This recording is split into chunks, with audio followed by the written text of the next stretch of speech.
नमस्कार दोस्तों, मेरा नाम है रंजीत और स्वागत है आप सभी का आरके सिविल पाठशाला यूट्यूब चैनल पर। दोस्तों, आज है 1 अगस्त 2024 और आज के द हिंदू न्यूज़पेपर का हम एनालिसिस करेंगे। सबसे पहले एडिटोरियल वाले हिस्से की तरफ यदि जाएंगे तो पहला जो आर्टिकल हम देखने वाले हैं वो लंग कैंसर से रिलेटेड है। लंग कैंसर कितनी घातक बीमारी है, इसका अंदाजा आप इस बात से लगा सकते हैं कि भाई सरकार इसको डिटेक्ट तक नहीं कर पाती है बहुत लंबे समय तक। और जब हम इसको डिटेक्ट नहीं कर पाएंगे ना, तो इसका इलाज भी हम सही समय पे नहीं कर पाते हैं और इसका नतीजा ये रहता है कि डेथ हो जाती है। दूसरी नंबर की बात यह है, यदि हम गांव देहात की बात करें, गरीब तबके की बात करें, तो पैसा यहाँ पर मायने रखता है। ज़्यादातर जो लोग रहते हैं गांव देहात के सरकारी अस्पताल चले जाते हैं। सरकारी अस्पताल वाले क्या करेंगे, यहाँ से वहाँ रेफर कर देंगे। गांव वाला था, तहसील वाला था, तो उसको जिला अस्पताल भेज देंगे और पता चला जिला अस्पताल में जाकर के उसकी डेथ हो गई। क्योंकि सरकारी अस्पताल में भी ना इतना ज़्यादा हाईटेक इलाज नहीं है कैंसर का कि सरकार इनको बचा सके। एकमात्र उपाय रह जाता है प्राइवेट का। तो प्राइवेट का जो खर्चा है वो आप अच्छी तरह से जानते हैं कि ये जो है निचले तबके लोगों के लिए, गरीब लोगों के बस की बात नहीं रह जाती है। तो लंग कैंसर के बारे में अभी हाल फिलहाल में विश्व कैंसर दिवस को सेलिब्रेट किया जाएगा, तो उसी पर आधारित ये आर्टिकल लिखा गया है। तो लंग कैंसर क्या होता है, कैसे करके इसका फैलाव होता है, ठीक है, कैसे करके हम इसको प्रिवेंट कर सकते हैं, इसके ऊपर ये आर्टिकल फोकस करता है। इसके बाद एक और आर्टिकल हम देखने वाले हैं, ये भी कुल मिलाकर के डिसीज से रिलेटेड ही है। जैसे कि हाल फिलहाल में हम देखें, कोरोना महामारी आई थी तो एक देश अकेला इससे प्रभावित नहीं हुआ था, पूरी दुनिया इससे प्रभावित हुई थी। अब जब पूरी दुनिया इससे प्रभावित हुई थी तो हो सकता है आने वाले समय में भी कोई ऐसी पैंडेमिक आ सकती है। तो क्या उससे लड़ाई लड़ने के लिए हमारे वर्ल्ड लेवल पर जो सरकारें हैं तैयार हैं कि नहीं हैं, इसके ऊपर ये आर्टिकल फोकस करता है। तो जो वर्ल्ड पैंडेमिक ट्रीटी है, इसके लिए अभी भी देश जो है स्ट्रगल कर रहे हैं। कैसे स्ट्रगल कर रहे हैं, यहाँ तक कि WHO की जो मीटिंग हुई थी ना, इस मीटिंग में कोई कहना चाहिए खास डिसीजन निकल करके सामने नहीं आया था। तो चलते हैं दोस्तों और देखते हैं इस आर्टिकल को, जो कि लंग कैंसर से रिलेटेड है। लंग कैंसर, जिसको हम बोल सकते हैं फेफड़े में कैंसर की बीमारी होना। हमको 250 शब्दों में जो आंसर राइटिंग करना है, उसकी लाइनें कुछ इस प्रकार से होने वाली हैं। Early detection of lung cancer सबसे महत्वपूर्ण चीज़ होती है, चाहे वो कोई भी बीमारी हो। आप कितने जल्दी से जल्दी उसको पकड़ सकते हैं, जितने जल्दी से जल्दी आप उसकी पहचान कर पाएंगे, उसका इलाज उतने ही जल्दी, कम से कम समय में, कम से कम खर्चा में आप कर सकते हैं, कम से कम परेशानी में। और ये तो कैंसर जैसी महाभयानक बीमारी है। यदि हमने अर्ली डिटेक्शन कर लिया लंग कैंसर का, तो इससे हम लोगों का जो जीवन है उसको बचा सकते हैं। शुरुआत हम करते हैं कि भाई जो लंग कैंसर है, लंग कैंसर की बीमारी का अर्ली डिटेक्शन हमको कब देखने को मिला था। वहीं यदि देखा जाए, इतिहास की बात करें, तो ये जो कैंसर की बीमारी है 1900 के दशक में हमको देखने को मिली थी। इसके बाद में हमारे यहाँ पर क्या होता है, इमेजिंग टेक्नोलॉजीज आ गई, ब्रांचोस्कोपी आ गई, मॉलिक्यूलर डायग्नोस्टिक सिस्टम आ चुका। इन सारी चीज़ों की मदद से हम बहुत फ्रिक्वेंटली तरीके से, रिलायबल तरीके से 20वीं शताब्दी में एंटर कर चुके हैं और इसको डायग्नोस्टिक करना चालू कर दिए, पहचान करना चालू कर दिए। 1 अगस्त को हम सेलिब्रेट करते हैं कैंसर दिवस, वर्ल्ड लंग कैंसर डे, जो कि बताता है कि भाई ये बीमारी के बारे में लोगों को जागरूक करना बहुत ज़्यादा ज़रूरी हो जाता है। ये जो बीमारी है एकदम साइलेंट तरीके से ग्रो कर रही है। तो सबसे पहले तो लंग कैंसर के बारे में देखते हैं एंड कौन कौन से, कितना बड़े एरिया को ये प्रभावित करता है। Lung cancer most common diagnosed cancer माना जाता है एंड लीडिंग काज माना जाता है कैंसर रिलेटेड डेथ्स का ग्लोबली। तो सबसे ज़्यादा जो है हमारे फेफड़ों को ये प्रभावित करता है। यदि हम Indian council of medical research ICMR के हिसाब से देखें तो जो लंग कैंसर के इंसिडेंस है वो तेज़ी के साथ में हर साल बढ़ रहे हैं भारत में। लंग कैंसर के चलते चलते कैंसर से जितनी भी डेथ हो रही है ना, 10% कॉन्ट्रीब्यूशन लंग कैंसर का है। तो फेफड़ों से होने वाली कैंसर की बीमारी से 10% की जान जाती है। जैसे कि 100 लोग मरे हैं कैंसर से, तो उसमें से 10 लोग ऐसे हैं जिनको फेफड़े में कैंसर हुआ था। इंडिया की रैंकिंग की यदि हम बात करें तो पूरे विश्व भर में भारत चौथे स्थान पर आता है absolute number of lung cancer cases के हिसाब से। 81,000 केसेस हमको देखने को मिले, 75,000 डेथ हमको देखने को मिली थी 2022 में। तो सोच सकते हैं कितने केस हैं और कितनी डेथ हो रही, इसमें बहुत ज़्यादा फर्क यहाँ पर नहीं है। और ये जो संख्या है ना, ये आने वाले समय में 2025 तक डबल होने वाली है। करेंटली ये जो लंग कैंसर की बीमारी होती है ऑफन डिटेक्ट करी जाती है इंडियंस में, ठीक है, ओनली एट स्टेज 3 और 4 में पहुंच गए हैं, मतलब कैंसर काफ़ी एडवांस हो चुका है। जबकि यहाँ पर फिर कैंसर का इलाज करना काफ़ी मुश्किल काम हो जाता है। अब हम बात करते हैं कि भाई हमको ट्रीटमेंट में इतना ज़्यादा डिले क्यों देखने को मिल रहा है, ठीक है। तो आप खुद ही अपने से अंदाज़ा लगा सकते हैं कि आज के समय में ट्रीटमेंट में जो इतना डिले हो रहा है वो क्या कारण से हो सकता है। तो देखिए, हालांकि देखा जाए इंडिया इस मामले में काफ़ी कुछ प्रगति कर रहा है, इसके बावजूद भी इसके ट्रीटमेंट में हमको डिले देखने को मिल रहा है। हमने पर्याप्त स्क्रीनिंग की व्यवस्था कर ली है, हम काफ़ी पैसा खर्चा कर रहे हैं, लेकिन फिर भी हमारा जो रेफरल सिस्टम है उसमें स्ट्रक्चर्ड कमी हमको देखने को मिलती है एंड हाई बर्डन हमको टीबी की बीमारी का देखने को मिल रहा है। प्राइमरी केयर जो फिजिशियंस होते हैं may not recognise lung cancer due to these factor. उनको लगता है कि टीबी की बीमारी हो गई होगी, तो वो लोग रिकॉग्नाइज ही नहीं कर पाते हैं, पहचान ही नहीं कर पाते हैं लंग कैंसर को, तो फिर उसका इलाज कैसे करके होगा। तो वहीं यदि हम बात कर लेना डायग्नोस्टिक की, कि भाई इसकी पहचान बहुत इम्पोर्टेंट हो जाती है। अब भारत सरकार बहुत सारी स्क्रीनिंग के प्रोग्राम चला रही है ना। इंडिया ने बहुत सारे फ्रेमवर्क तैयार भी करे हैं, अलग अलग कैंसर स्क्रीनिंग के प्रोग्राम चलाए जा रहे हैं, लेकिन लंग कैंसर के मामले में अभी तक हम इतना आगे नहीं बढ़ पाए हैं। हाल फिलहाल में जो ICMR की डिमांड थी कि भाई जो रिसर्चर लोग हैं, आप एक रिगोरियस इवोल्यूशन लेकर के आइए पॉपुलेशन हेल्थ का, ताकि सेट किया जा सके कुछ एप्रोप्रिएट गाइडलाइन, ताकि हम स्क्रीनिंग कर सकें, ठीक है। तो ये एक प्रकार से साइन हमको मिल गया है कि आप पूरी पॉपुलेशन के हेल्थ के बारे में डेटा तैयार करिए।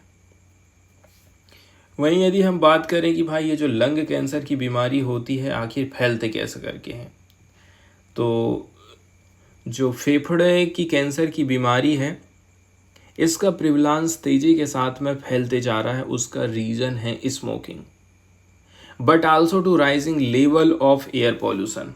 लेकिन एक चीज़ आप और ध्यान दीजिए कि भाई हमको लग रहा है कि खाली बीड़ी सिगरेट पीने से ही ये बीमारी फैल रही है, लेकिन ये जो बीमारी है ना, ये एयर पॉल्यूशन के चलते चलते भी कहना चाहिए फैलती है।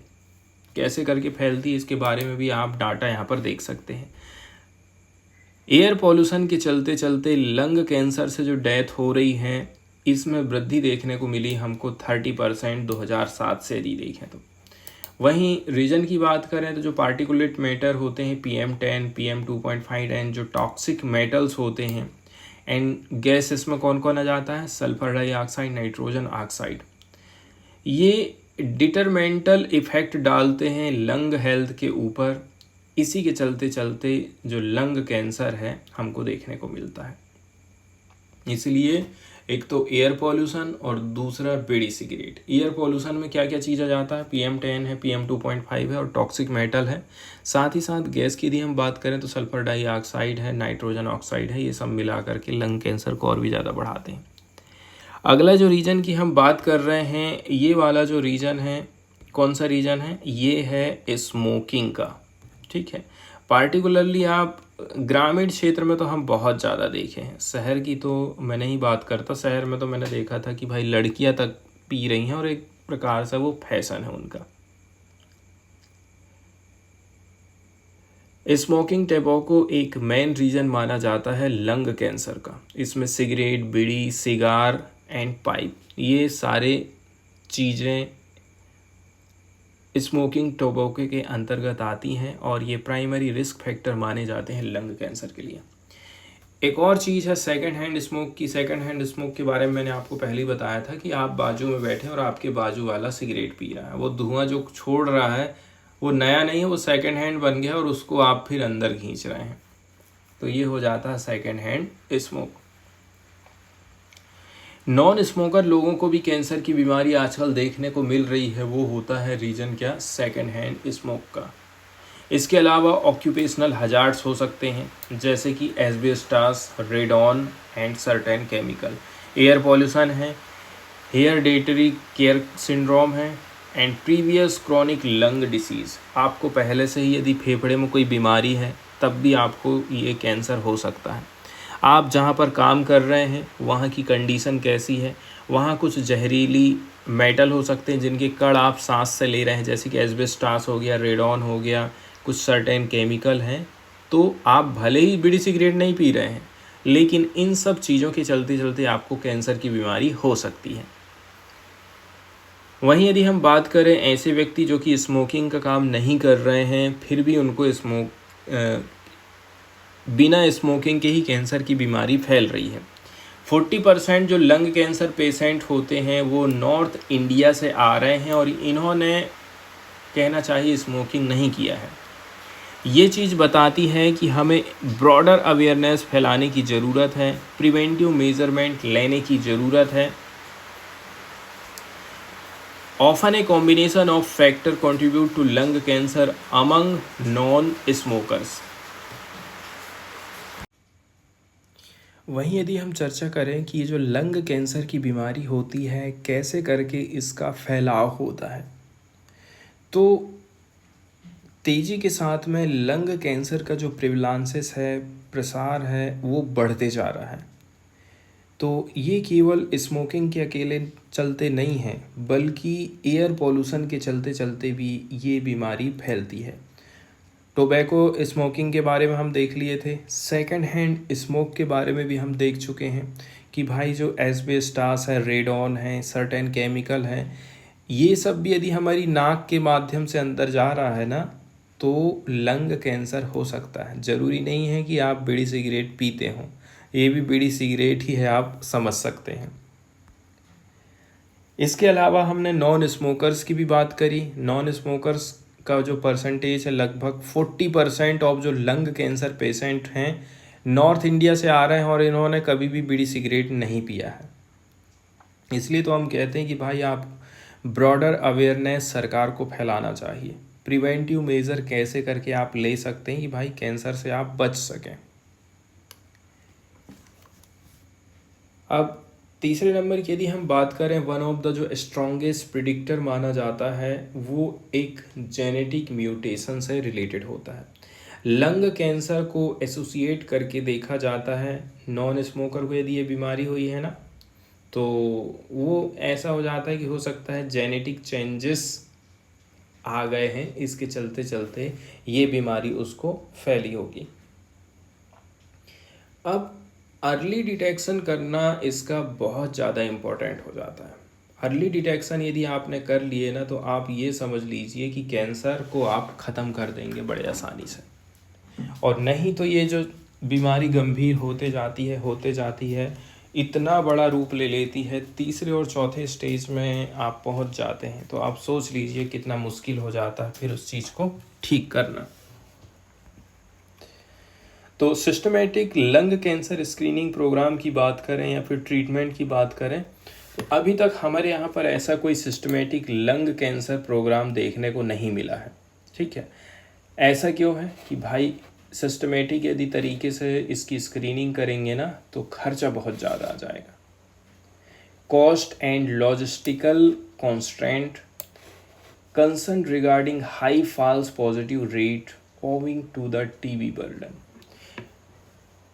हम टीबी में इस चीज़ का एग्जाम्पल देख चुके हैं कि भाई यदि हम सिस्टमेटिक लंग कैंसर स्क्रीनिंग के प्रोग्राम चलाएंगे तो हमारे पास में पैसा होना चाहिए, हमारे पास में लॉजिस्टिक सपोर्ट होना चाहिए, एंड तीसरे नंबर की बात यह है हमें रिजल्ट पॉजिटिव मिलना चाहिए जो भी हम जांच पड़ताल कर रहे हैं उसमें। अब हम बात करते हैं दोस्तों कैसे करके कैंसर का आइडेंटिफिकेशन हम कर सकते हैं, कौन कौन सी मेथड का इस्तेमाल किया जाता है। तो लंग कैंसर को आप क्यूरेबल बना सकते हैं यदि आपने इसका अर्ली डिटेक्शन कर लिया है। लंग कैंसर की बीमारी को हम डायग्नोस कर सकते हैं इमेजिंग मेथड के माध्यम से, मतलब चेस्ट एक्सरे मेथड है, सीटी स्कैन है। इससे पता चल जाता है कि हमारी बॉडी में कहीं कोई फोड़ा तो नहीं हो गया है, अंदर कोई अनियमित कोशिकाओं में वृद्धि तो नहीं हो रही है, ये सब चीज़ें यहाँ से देखा जाता है। वहीं यदि हम चेस्ट एक्सरे की बात करें, ठीक है, टिपिकली ये पिकअप करता है नोड्यूल को या फिर masses which are either greater than 2 centimeter in size और closer to the chest wall. ये किस 2.5 सेंटीमीटर से कम की बात करी जा रही है, लेकिन ये डिटेक्ट नहीं कर पाता है अर्ली स्टेज लंग कैंसर को इफ़ेक्टिवली। साइज बता दिया है कि भाई इतना बड़ा साइज तक ये डिटेक्ट कर पाएगा, उससे छोटे छोटे साइज को तो ये पकड़ ही नहीं पाएगा, इसलिए अर्ली डिटेक्शन यहाँ पर संभव नहीं हो पाता है। ना ही यहाँ पर कोई ब्लड बायोमार्कर जैसी मेथड अवेलेबल है जिसके माध्यम से भी हम इस चीज़ का पता लगा सकें। हालांकि जो एक्टिव इन्वेस्टिगेशन है वेरियस टेक्निक के ऊपर, जैसे कि एक्सहेल्ड ब्रीथ एनालिसिस अभी भी किया जा रहा है। सबसे महत्वपूर्ण चीज़ है जो इस आर्टिकल की, वो है LDTC मेथड के माध्यम से हम कैंसर की बीमारी का पता लगा रहे हैं। अभी हाल फिलहाल में रिसेंट के टाइम में यदि देखें ना तो जो लो डोज कंप्यूटेड टोमोग्राफी है, क्या नाम है इसका, low dose computed tomography, shortcut में LDCT इसको बोला जाता है, लो डोज कंप्यूटेड टोमोग्राफी। ये एक गेम चेंजर के तौर पर उभर सकता है। इसमें हम स्कैनिंग करते हैं, 5 टाइम लेस रेडिएशन यहाँ से निकलता है यदि हम कन्वेंशनल CT स्कैन से तुलना करते हैं। मतलब ये डॉक्टर लोगों की पहली चॉइस बन जाती है लंग कैंसर स्क्रीनिंग के लिए। क्या नाम रखा गया है, LDCT मेथड रखा गया, क्योंकि इसमें रेडिएशन कम निकलता है। कम निकल रहा है मतलब बार बार भी करवाओगे ना तो आपकी बॉडी के ऊपर उतना ज़्यादा हानिकारक प्रभाव नहीं पड़ेगा। लेकिन अभी तक देखा जाए ना, इसको रिकमेंड किया गया है किसके द्वारा, यूनाइटेड स्टेट एंड यूरोप ही अभी तक इसको रिकमेंड कर पाए हैं। ठीक है, कि आप जो है यदि रूटीन लंग कैंसर की स्क्रीनिंग करवाते हैं तो LDCT मेथड से आप करवा लीजिए। LDCT मेथड के अंतर्गत काफ़ी लोअर डोज ऑफ रेडिएशन हमको देखने को मिलता है, एंड ये जो टेस्ट किए जाते हैं पीरियडिकली एंड कभी कभी जो है इवन एनुअली हमको देखने को मिलते हैं सर्टेन ग्रुप में। बहुत सारी स्टडी में हमने ये पता लगाया है कि भाई जो LDCT स्कैन होता है ये लोअर कर सकता है मोर्टिलिटी रेट को लंग कैंसर से, मतलब 20% यदि हम बात करें detection with chest x-ray and 24% compare to non screening at all. 20% chest x-ray से बेहतर रिजल्ट दे रहा है, 24% बेहतर रिजल्ट दे रहा है नो स्क्रीनिंग एट ऑल से यदि हम इसकी तुलना करते हैं। हालांकि हम कह रहे हैं कि LDCT मेथड में लोअर रेडिएशन हो रहा है, साथ ही साथ जो सेंसिटिविटी होती है इसके माध्यम से अलाउ किया जाता है detection of potentially cancerous nodule और lesion with the lung year before the onset of symptom. हो सकता है कि कहीं कहीं हमको घाव दिख जाए अंदर ही अंदर, ठीक है, मवाद दिख जाए अंदर ही अंदर, उस चीज़ को हम अर्ली डिटेक्ट कर लेंगे और उस चीज़ को हम ठीक कर लेंगे इसके माध्यम से। वे फॉरवर्ड की यदि हम बात करें, आगे की राह की बात करें, तो जो लंग कैंसर की बीमारी है ये एक सीरियस प्रॉब्लम है जिसमें डिमांड करी जाती है कि हमें कुछ ठोस कदम उठाने हैं इंडिविजुअल की तरफ से। इसमें हेल्थ केयर वर्कर भी शामिल हैं एंड पॉलिसी मेकर को अवेयरनेस के प्रोग्राम चलाने की बहुत ज़्यादा ज़रूरत है एंड इम्प्लीमेंट करना पड़ेगा smoking cessation program as well as safety measures for occupational exposure।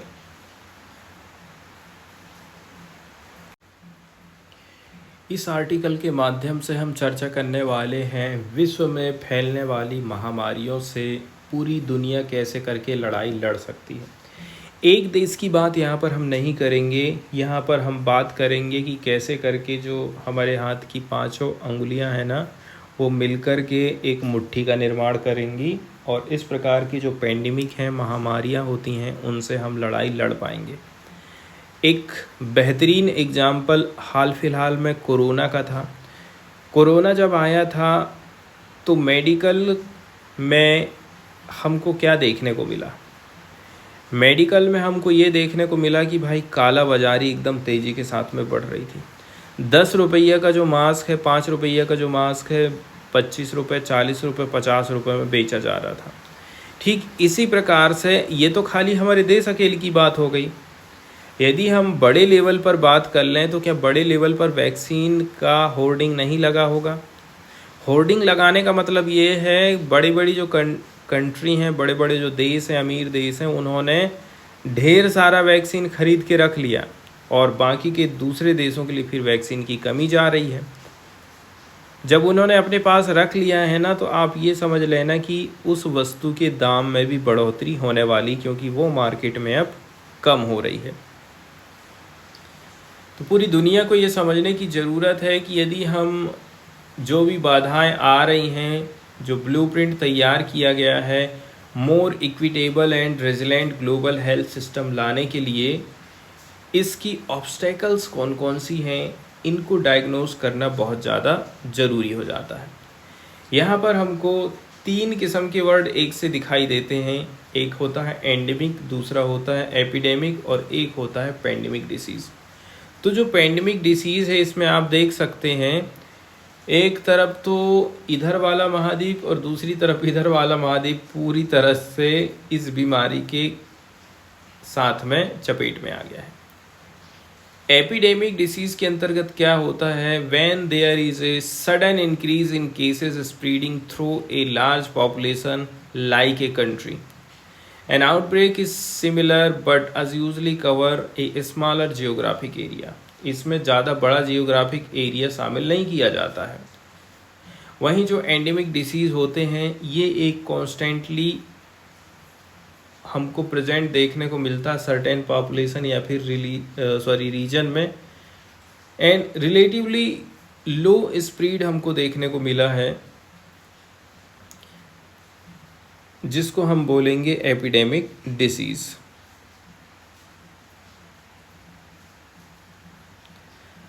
अब चलते हैं सीधे हम WHO की तरफ, विश्व स्वास्थ्य संगठन की ओर, वर्ल्ड हेल्थ ऑर्गेनाइजेशन की तरफ।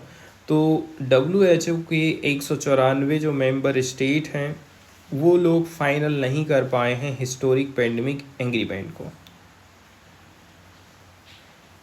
ये जो इंटरनेशनल कहना चाहिए ट्रीटी बनाई जा रही है ना, इसमें कुछ कुछ चीज़ें या फिर कहना चाहिए कुछ कुछ बदलाव हमको देखने को मिल रहा है। जैसे कि हम ये ट्रीटी लाए हैं ताकि जो ग्लोबल पेंडेमिक प्रिपेयर्डनेस है उसमें हम आगे बढ़ सकें। साथ ही साथ इम्प्लीमेंट करना है कुछ मैकेनिज़्म को ताकि प्रिवेंशन को रोका जा सके and reduce unconscionable inequities that were painfully obvious during the कोविड-19 पेंडेमिक। फिर वही बात करी जाती है इक्विटी को लेकर के कि कैसे करके हम फिर से उसी दुनिया में वापस जा सकते हैं।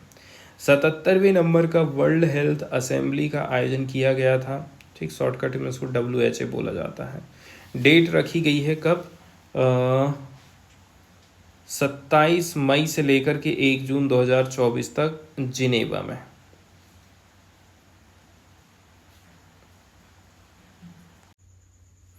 अब जैसे कि हम यदि बात करें कि पूरी दुनिया कोरोना जैसी महामारी से कैसे करके बेहतर तरीके से लड़ाई लड़ पाई है, और भी फ्यूचर में यदि इस प्रकार का कोई पेंडेमिक आता है तो उस पेंडेमिक से हम कैसे निपट सकेंगे। हाल फिलहाल में देखा जाए 77वें नंबर का वर्ल्ड हेल्थ असेंबली के अधिवेशन का आयोजन किया गया था, लेकिन इसमें जो वर्ल्ड के लीडर हैं ना, एक ग्लोबल पेंडेमिक ट्रीटी के ऊपर सहमत नहीं हो पाए हैं। इसके बहुत सारे अपने कंसर्न होते हैं, उन चिंताओं को आगे हम देखने वाले हैं। अब इसमें पहला जो अमेंडमेंट है हमको IHR रूल 2005 में देखने को मिला। इसमें इस बात पर एग्री हुआ गया एक पैकेज ऑफ अमेंडमेंट, किसमें हम करने वाले हैं संशोधन, इंटरनेशनल हेल्थ रेगुलेशन IHR 2005 के कानून में। कम से भी कम 300 प्रपोजल्स आए थे कि इसमें रिफॉर्म होना चाहिए गवर्नमेंट्स के द्वारा, both global north and south, न केवल यूरोपियन कंट्रीज़ बल्कि साउथ एशियन कंट्रीज़, जितने भी जो यहाँ पर कहना चाहिए महाद्वीप हैं, इसके मेंबर कंट्रीज़ हैं, उन लोगों से ये आग्रह किया जाता है। IHR में संशोधन किया जा रहा है। क्यों संशोधन किया जा रहा है? ताकि किसी भी देश की जो एबिलिटी है, जैसे कि कैसे करके आप तैयार करेंगे अपने सरकारी हॉस्पिटल तंत्र को, public health emergency of international concern को आप कैसे करके रिस्पॉन्ड करोगे, कैसे करके आप प्रिपेयर करोगे। क्योंकि सरकार क्या होता है, जब कंडीशन संभलती नहीं है ना, तो उस समय में इमरजेंसी घोषित कर देती है। साथ ही साथ कैसे करके आप इंट्रोड्यूस करेंगे एक new category for urgent international response, एक पेंडेमिक इमरजेंसी जिसको बोला जाता है। तीसरे नंबर में ये संशोधन हम इसलिए कर रहे हैं ताकि इक्विटेबल एक्सेस हो सके हेल्थ प्रोडक्ट्स की। इसका मतलब ये नहीं है कि महामारी जब आएगी जो तो अमीर देश को पहले वैक्सीन मिल जाएगी, गोली दवाई पहले उनको मिल जाएगी, गरीब देश मरे तो मरे, उनकी जनता मरे तो मरे, ऐसा नहीं होना चाहिए। इसलिए भी हम IHR में संशोधन करना चाहते हैं। अगली बात यह है, फाइनेंशियल रिसोर्सेस काफ़ी महत्वपूर्ण हो जाता है किसी भी बीमारी से यदि लड़ाई लड़ना है तो फाइनेंशियल सपोर्ट किनको दिया जाएगा? डेवलपिंग कंट्रीज़ को, कि आप बिल्ड करिए, मेंटेन करिए अपने सरकारी हेल्थ सिस्टम को, अपनी सरकारी हेल्थ कैपेसिटीज़ को, ठीक है, IHR कानून के अंतर्गत। नोट करने वाली बात यह है, जो संशोधन किए जा रहे हैं जो कि जोर देता है सोलिडेरिटी, इक्विटी को, वहीं हमको ये भी क्रिएट करना है क्या चीज़, नेशनल IHR अथॉरिटी, ताकि बेटर कोऑर्डिनेशन किया जा सके। अब सेकंड नंबर की हम बात कर रहे हैं इंटर गवर्नमेंटल नेगोशिएटिंग बॉडी की, INB शॉर्टकट में इसको बोला जाता है। क्या बोल रहे हैं हम? इंटर गवर्नमेंटल नेगोशिएटिंग बॉडी की बात कर रहे हैं। तो जो 77वें नंबर की महासभा का आयोजन किया गया था ना, इसमें एक्सटेंड कर दिया गया है पेंडेमिक ट्रीटी नेगोशिएशन बॉडी के मैंडेट को, ठीक है, एक्सटेंड करके कहाँ पहुँचा दिया आपने? इंटर गवर्नमेंटल नेगोशिएटिंग बॉडी में पहुँचा दिए हैं। अब जो भी आउटकम निकल कर के सामने आएगा ना, इसको सबमिट किया जाएगा 78वें नंबर के वर्ल्ड हेल्थ असेंबली में, कहाँ? 2025 में, या फिर उसके पहले भी यदि आप चीज़ें तैयार कर लेते हैं तो इसको आप प्रस्तुत कर सकते हैं। कब? एक स्पेशल सेशन का आयोजन किया जाएगा वर्ल्ड हेल्थ असेंबली का 2024 में। अब यहाँ पर 3 क्वांटिटियस इश्यूज हैं। लेटेस्ट ड्राफ्ट जो तैयार किया गया है पेंडेमिक एग्रीमेंट का, उसमें जैसे कि जो पैथोजन एक्सेस है, बेनिफिट शेयरिंग मैकेनिज्म है, यहाँ पर भी थोड़ी सी दिक्कत आएगी। Technology transfer, local production and intellectual property की भी बात आएगी। साथ ही साथ वन हेल्थ अप्रोच भी यहाँ पर प्रभावित होने वाली है, जो कि जोर देती है कि हमें कोऑर्डिनेटेड पब्लिक मेजर्स अपनाने चाहिए, चाहे वो ह्यूमन हो, एनिमल हो, एनवायरमेंटल हेल्थ हो, सबके लिए एक सी अप्रोच अपनाने की ज़रूरत है। अब जो मोस्ट कॉन्टेंटियस इशू है वो PABS को लेकर के है, पाब्स को लेकर के है। पेंडेमिक एग्रीमेंट के नेगोशिएशंस में जो pathogen access and benefit sharing system है आर्टिकल 12 का, ठीक है, ये इस एग्रीमेंट का हार्ट माना जाता है। अब PBS के लिए ये ठीक है कि यहाँ से भी हमको कुछ रिस्पॉन्स देखने को मिला है, जैसे कि जो ग्रॉस इनइक्विटीज़ है ट्रीटमेंट एक्सेस में, वो हमारे देश में बढ़ते जा रही है। वैक्सीन डिस्ट्रीब्यूशन विटनेस्ड ड्यूरिंग कोविड-19 पेंडेमिक, और ये चीज़ हमको वैक्सीन के डिस्ट्रीब्यूशन के समय में भी पता चल गई थी। कंडीशन यही होती है ना कि अमीर जो देश है पैसा लगा करके ढेर सारी होर्डिंग कर लेते हैं, और फिर गरीब देशों तक वैक्सीन नहीं पहुंच पाती है, दवाई नहीं पहुंच पाती है, ड्रग्स नहीं पहुंच पाता है, ये दिक्कत जाती है। पाबस जो सिस्टम लाया गया है, इसके माध्यम से इंश्योर किया जाता है जेनेटिक रिसोर्सेस को, pathogen sample share from developing countries. अब गरीब देश से आप सैंपल खरीद रहे हैं, बेच रहे हैं, इधर उधर इस्तेमाल कर रहे हैं, तो कम से कम गरीब देश को भी तो कुछ मिलना चाहिए ना।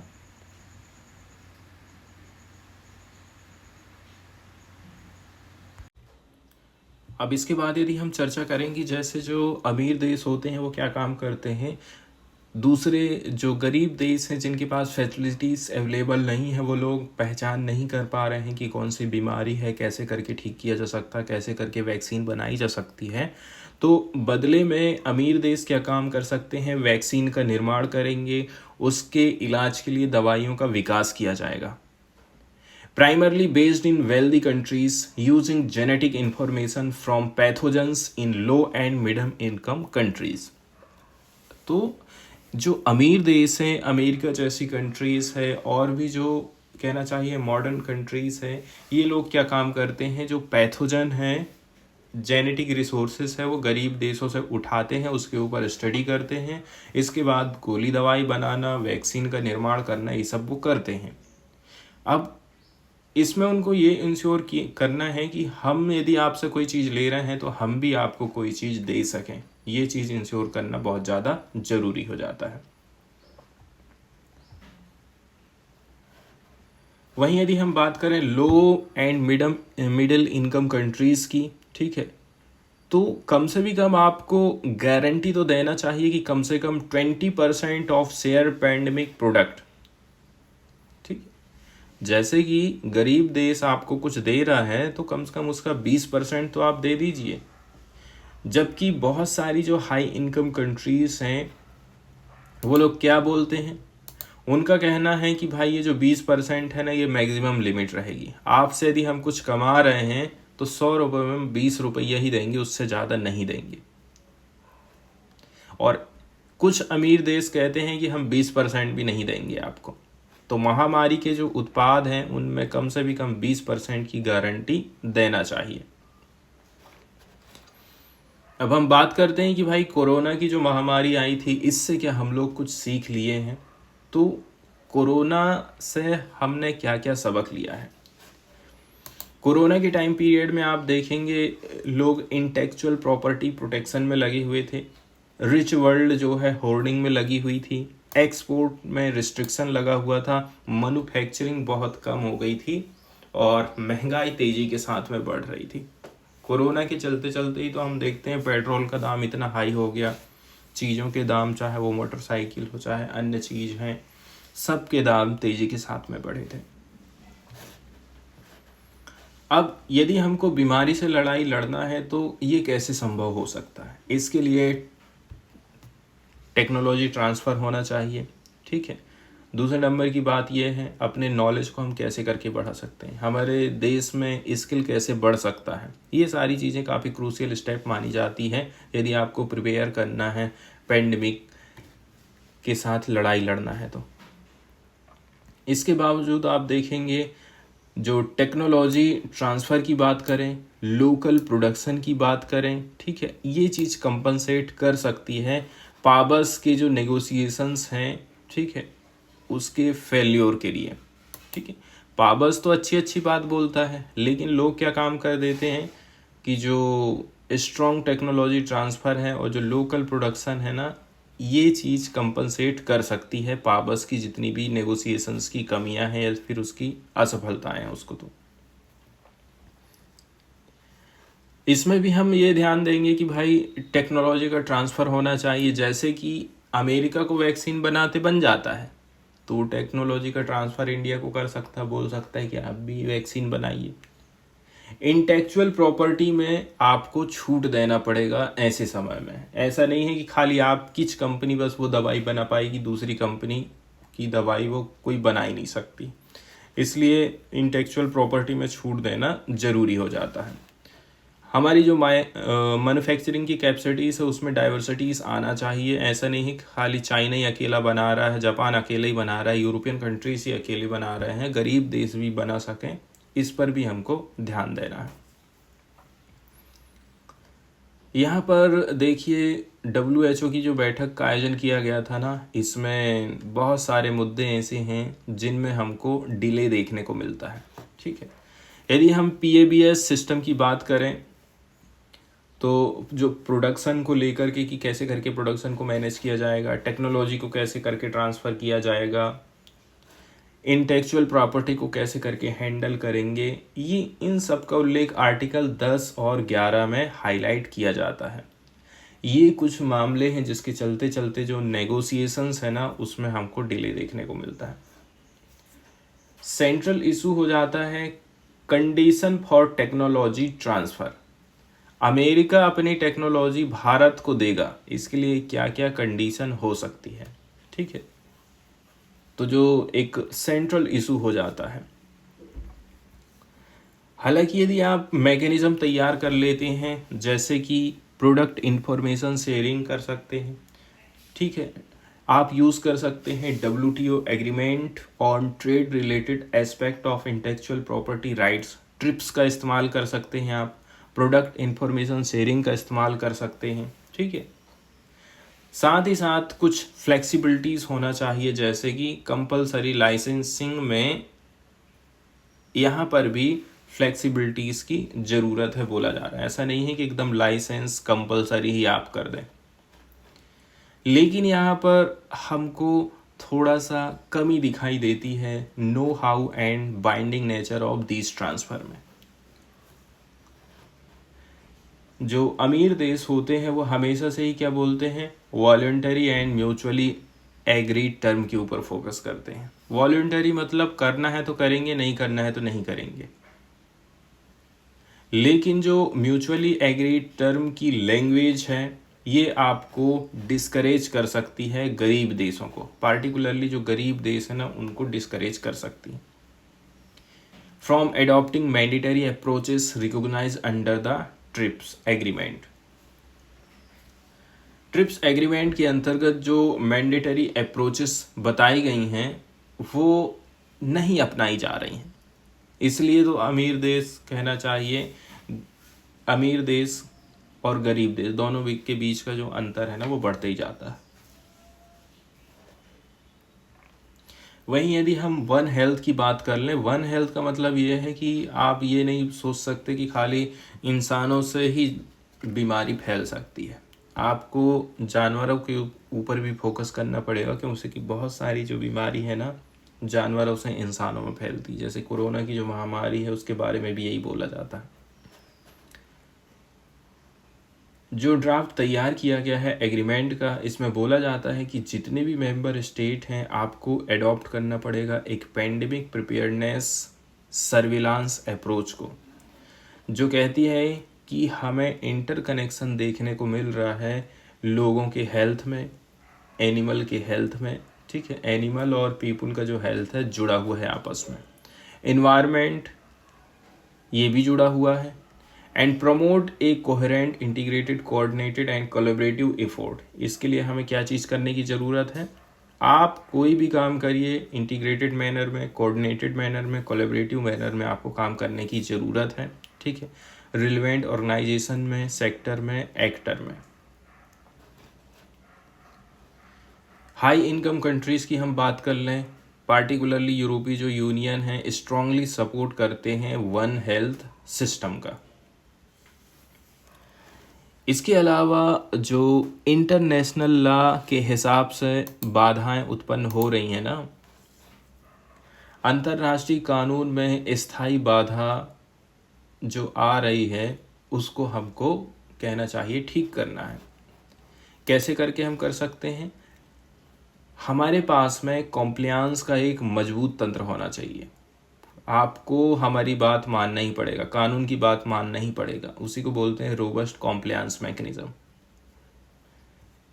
यदि रियल अकाउंटेबिलिटी नहीं रखेंगे आप इंटरनेशनल हेल्थ रेगुलेशन में, ठीक है, इम्प्लीमेंटेशन ऑफ पेंडेमिक एग्रीमेंट में, ये सारी चीज़ें काफ़ी क्रिटिकल कंसर्न वाली हो जाती हैं। इसके बाद यदि हम बात करें कॉन्फ्रेंस ऑफ पार्टीज़ की, तो ये एक क्रूशियल रोल अदा कर सकता है इस मामले में कि कैसे करके इम्प्लीमेंटेशन होना चाहिए, कैसे करके रिव्यू होना चाहिए इसके फंक्शन को हर 5 साल में।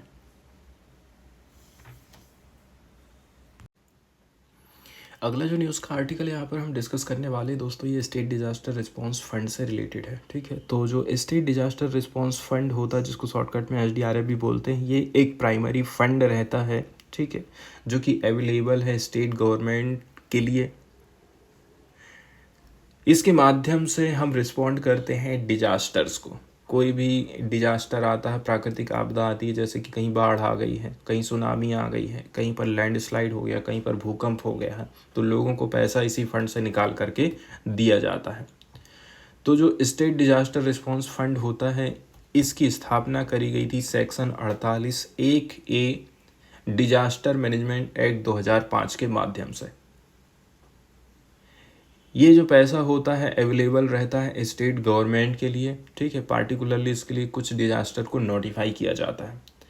SDRF का फॉर्मेशन किया गया था in the accordance with recommendation of the 13th finance commission. 13वें नंबर का जो फाइनेंस कमीशन था ना, उसने रिकमेंडेशन दिया था, उसी के हिसाब से हमने इसका गठन किया था। यहाँ पर जो पैसा रहता है इसका इस्तेमाल किया जाता है कि कैसे करके हम प्रोवाइड कर सकें इमीडिएट रिलीफ, ठीक है, पार्टिकुलरली जो डिजास्टर नोटिफाई किए गए हैं उसके लिए। अब यदि हम बात करें कि कोई फंड यदि स्थापित किया गया है तो कितना पैसा कहाँ खर्चा हुआ, इस चीज़ की जानकारी कैग के द्वारा ली जाती है। तो हर साल इसका ऑडिट किया जाता है comptroller and auditor general of India के द्वारा। वहीं SDRF के फंडेड की यदि हम बात करें तो जो सेंट्रल गवर्नमेंट है 75% कंट्रीब्यूशन देती है SDRF को, काई के लिए जनरल कैटेगरी स्टेट को, 90% स्पेशल कैटेगरी के स्टेट को पैसा देती है कौन, केंद्र सरकार। जैसे कि नॉर्थ ईस्ट की बात कर रहे हैं, हिल स्टेट की बात करें, यूनियन टेरिटरीज की हम बात कर लें, तो सेंट्रल गवर्नमेंट का जो कंट्रीब्यूशन है वो रिलीज किया जाता है 2 इंस्टॉलमेंट में एनुअली। मतलब जैसे केरल में बाढ़ आई है तो उसके लिए एक फंड बनाया गया है स्टेट के लिए, उस फंड में पैसा केंद्र सरकार कितना % डालेगी, 75 रुपये डालेगी, और बाकी का जो पैसा है 25 रुपये कौन डालेगी, राज्य की सरकार डालेगी। तो यदि हम पहाड़ी राज्यों की बात करें तो यहाँ पर केंद्र सरकार का कंट्रीब्यूशन ज़्यादा रहता, और 2 इंस्टॉलमेंट में पैसा डालती है केंद्र सरकार सालाना। कौन कौन से डिजास्टर हैं जो कि इसके अंतर्गत कवर किए जाते हैं, तो इसके अंतर्गत जैसे कहीं पर साइक्लोन आया है, ड्रॉट है, earthquake, fire, flood, tsunami, hailstorm, landslide, एवलांचे, cloud burst, paste attack, frost and cold wave में भी पैसा कहना चाहिए जारी किया जाता है।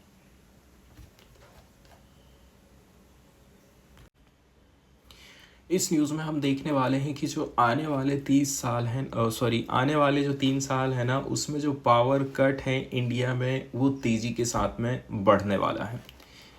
इंडिया की जो राइजिंग इलेक्ट्रिसिटी ज़रूरत है, इंडिया में बिजली की ज़रूरत तेज़ी के साथ में बढ़ रही है। अब आप खुद सोच लीजिए ना, मैं खुद यदि अपने गांव की बात करूं, जब गांव में हम लोग रहते थे 7वीं या 8वीं तक, जब तक मैं 7वीं तक पढ़ा हूँ तब तक तो हमारे घर में बिजली भी नहीं हुआ करती थी, ठीक है। और उसका एक रीज़न ये भी रहता था, खैर बिजली तो काफ़ी समय पहले आ चुकी थी, लेकिन बिजली का जो बिल रहता था ना वो काफ़ी महंगा पड़ जाता था हम लोगों को। तो मिट्टी तेल चिमनी से ही हम काम चलाते थे, और उस समय में हमारी ज़रूरत भी कम हुआ करती थी। जैसे कि हमारे घर में टीवी नहीं था, मोबाइल नहीं था, और भी कोई इलेक्ट्रॉनिक उपकरण हमारे यहाँ पर नहीं था, तो बिजली की ज़रूरत हमको उतनी ज़्यादा पड़ती नहीं थी। आज के समय में आप कल्पना करिए, आप शहर में रहते हैं और आपके पास कितनी सारी चीज़ें हो गई हैं जिसमें आप बिजली कंज्यूम करते हैं। मोबाइल चार्ज करना है, लैपटॉप चार्ज करना है, ठीक है, कंप्यूटर को चलाना है, टीवी देखना है, कूलर है, फ्रिज है, एसी है। अब चूँकि भारत नंबर 1 पर पहुंच चुका है जनसंख्या के हिसाब से यदि देखा जाए, तो जनसंख्या बढ़ रही है, उस हिसाब से बिजली की भी जो डिमांड है बढ़ेगी आने वाले 3 साल में। और 2027 तक जो पावर कटिंग है ना, वो कहना चाहिए चालू हो जाएगा, क्योंकि जितनी डिमांड हो रही है ना, उस डिमांड के हिसाब से रिन्यूएबल एनर्जी टारगेट हम नहीं प्राप्त कर पा रहे हैं, ठीक है। ये रिसर्च करी गई थी India energy and climate centre, university California Berkeley के द्वारा।